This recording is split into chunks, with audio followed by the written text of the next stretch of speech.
नमस्कार, मैं हूं तन्वी सिन्हा और आज हमारे साथ बात करने के लिए जुड़े हैं आर.के. शर्मा जी।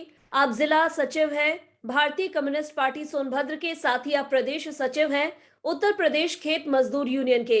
आपका बहुत-बहुत स्वागत है आर.के. शर्मा जी। जी, आर.के. शर्मा जी, हम आपसे जानना चाहेंगे कोविड-19 के बीच यूपी विधानसभा चुनाव को लेकर आपकी पार्टी किस प्रकार काम करने वाली है? सबसे बड़ी बात तो ये है कि जो कोविड-19 का सवाल है जहाँ तक, इसको तो अभी चुनाव को कुछ दिनों के लिए पोस्टपोन कर देना चाहिए था। लेकिन कार्यकाल इस वर्तमान सरकार का पूरा हो रहा है और निर्वाचन आयोग ने पूरी तरह से तैयारी कर रखी है। तो ऐसे में राजनीतिक दल के लोग भी तैयार हैं। भई करना ही पड़ेगा और लोकतंत्र में भागीदारी लोगों को करानी पड़ेगी। उस परिप्रेक्ष्य में हमारी पार्टी पूरी तरह से तैयार है। जैसे हम पहले भी लड़ते आए हैं, चुनाव में भागीदारी करते हैं, उसी तरह इस बार भी हम भागीदारी करेंगे। जी। जी, वही सोनभद्र आदिवासी बाहुल्य क्षेत्र है, लेकिन यहाँ विकास के नाम पर अभी तक कुछ खास नहीं हुआ है। इस पर आप क्या कहेंगे?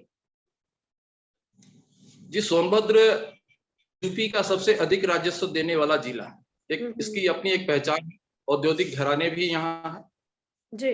राज्य सरकारों की और सेंट्रल गवर्नमेंट की भी यहाँ पे योजनाएँ चलती हैं। पावर प्लांट से लेकर के कोल माइंस का इलाका है और खनन के मामले में सोनभद्र पूरे उत्तर प्रदेश में सबसे ज़्यादा राजस्व देता है। हुँ, इसके बावजूद भी सोनभद्र आज भी पिछड़ा बाहुल्य जनपद कहलाता है और ये आदिवासी बाहुल्य जनपद है। हुँ, यहाँ के आदिवासियों के साथ लगातार शोषण होता रहता है।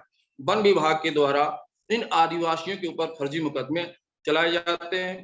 मैं अभी एक वाकया आपको बताना चाहूँगा कि अभी हाल में माननीय मुख्यमंत्री योगी जी का आगमन सोनभद्र की धरती पे हुआ और 4 दिन पहले मीडिया के द्वारा खबरें दी गई, यहाँ के आदिवासियों को जो ज़मीन का पट्टा है, उनको माननीय योगी जी के हाथों द्वारा बाँटा जाएगा प्रमाण पत्र। लेकिन उसको पोस्टपोन कर दिया गया। सरकार चाहती क्या है? सवाल ये सबसे बड़ा है कि आदिवासियों के सवाल को लेकर के सरकारें मौन क्यों हो जाती जी।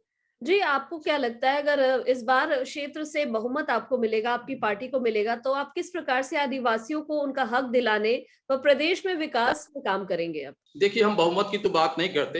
हमारी हुँ, पार्टी कभी भी बहुमत को लेकर के चुनाव में भागीदारी नहीं करती है। जनता को जागरूक करने के लिए और लोगों को उनकी जो समस्याएँ हैं, उस क्षेत्र की जो समस्या है, उस समस्या के निराकरण के लिए, उसके निदान के लिए हमारी पार्टी लड़ती है।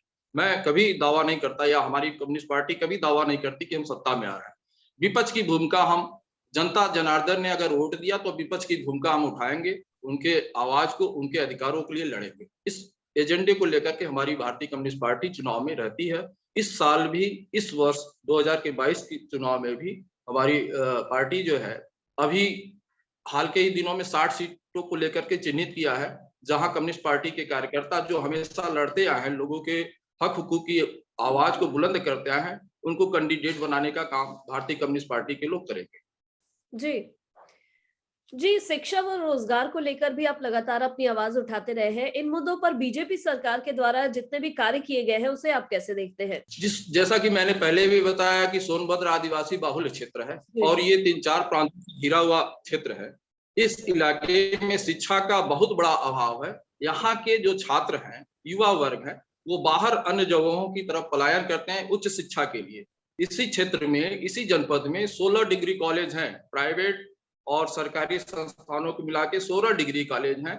आज भी एक बड़े विश्वविद्यालय के लिए मतलब पोस्ट ग्रेजुएट के बाद की शिक्षा इस पूरे सोनभद्र में नहीं है कहीं। यहाँ के छात्र लगातार पलायन करते हैं और स्ट्रगल करते हुए वो बाहर जाकर के अपने सपनों को साकार करने की कोशिश करते हैं। हम चाहते हैं कि इस क्षेत्र में एक केंद्रीय कैमूर विश्वविद्यालय हमारा डिमांड रहा, लगातार हम इसके लिए संघर्ष करते चले आ रहे हैं और ये 10-12 साल से हर सरकारें, जो भी सरकारें आई आई हों, हुँ, प्रदेश में सपा की सरकार रही है, चाहे बसपा की सरकार है, वर्तमान में बीजेपी सरकार है, हम लोगों ने ज्ञापन और पत्रक देने का लगातार काम किया है और धरना भी इसके लिए दिया है कि केंद्रीय कैमूर विश्वविद्यालय दिया जाए और लोगों को बेहतर चिकित्सा के लिए एम्स जैसे संस्थान की यहाँ स्थापना की जाए। ये हमारा मूल एजेंडा कम्युनिस्ट पार्टी का है। इस चुनाव में भी इस एजेंडे को लेकर के हम जनपद के विभिन्न सीटों पे जहाँ कम्युनिस्ट पार्टी प्रदेश की और राज्य कार्यकारिणी सेंट्रल कमेटी तय करेगी, वहाँ हम लड़ने के लिए तैयार हैं। जी। जी, क्या आगामी चुनाव में आप जिस तरीके से बता रहे हैं आप कार्य कर रहे हैं, लोगों के मुद्दों को उठा रहे हैं, किसी पार्टी के साथ गठबंधन को लेकर आपकी चर्चा चल रही है इस वक्त? जी नहीं, अभी तक तो तय नहीं हो पाया है, लेकिन बीजेपी को हराने के लिए हमारी पार्टी लगातार प्रयास में है और विपक्ष में के तमाम जो धर्मनिरपेक्ष पार्टी के लोग हैं उनसे संपर्क करने में लगी हुई है, लेकिन अभी भी सकारात्मक कोई परिणाम नहीं आया और प्रदेश की जो राजनीति है वो जाति आधारित राजनीति हो गई है हमारी कम्युनिस्ट पार्टी, जबकि जाति पे कोई राजनीति नहीं करती है। जी जी, चलिए बहुत बहुत शुक्रिया शर्मा जी, आपने तमाम बातें हमसे की और शुभकामनाएं आपको आगामी विधानसभा चुनाव के लिए। आपका धन्यवाद। जी धन्यवाद श्री।